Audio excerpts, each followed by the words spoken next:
Ежедневно на различные уловки мошенников попадаются до 15 жителей республики. Аферисты используют старые и проверенные схемы, примешивая к ним все новое.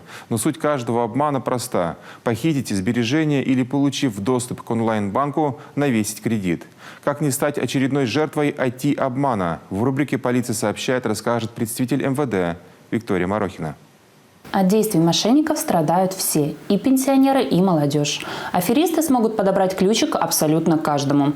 Попасть в их расставленные сети можно при поиске работы в интернете, покупке домашнего питомца, приглашении на свидание или получении заказа в службе такси. Жертвой хитрых преступников стал таксист из Воркуты. Через приложение ему поступил заказ на поездку. Позже с ним связался пассажир, желающий сделать платеж онлайн. Для перевода денежных средств клиент попросил сообщить данные банковской карты. Несмотря на то, что воркутинец знал о подобных фактах мошенничества, он доверился и передал злоумышленнику всю информацию. Таким образом, житель Воркуты лишился более 76 тысяч рублей, которые находились на его счете. В настоящее время по данному факту возбуждено уголовное дело по статье «Мошенничество». Гражданам стоит помнить, что данные своей карты, а именно 3 цифры с оборотной стороны карты, пин-код и цифры из СМС-сообщений, ни при каких обстоятельствах нельзя передавать третьим лицам. Эта информация конфиденциальна и предназначена только для вас. Житель Ухты в интернете познакомился с девушкой. Молодые люди стали переписываться.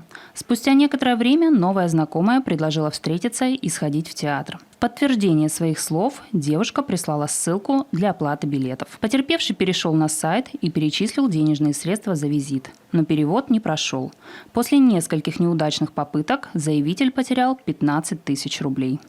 Стоит отметить, что потерпевший знал о подобных случаях мошенничества, то есть сотрудниками правоохранительных органов он уже был предупрежден о участившихся подобных случаях. Но, несмотря на это, он перевел денежные средства, так как сайт, на котором он производил оплату, был действительно очень схож внешне с официальным сайтом реального учреждения культуры. Жительница Сыктывкара отдала мошенникам 1 300 000 рублей. Ей позвонил неизвестный, представился сотрудником банка и сообщил, что на ее имя кем-то оформлен кредит. Обеспокоенная женщина стала уточнять детали, после чего ей прислали сообщение с кредитным договором, где действительно фигурировало ее имя. Увидев документ с печатью и логотипом банка, обманутая жертва решила, что информация достоверная.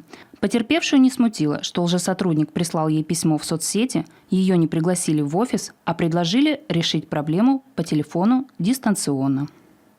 Любые наши действия в сети интернет толкают аферистов к преступлению.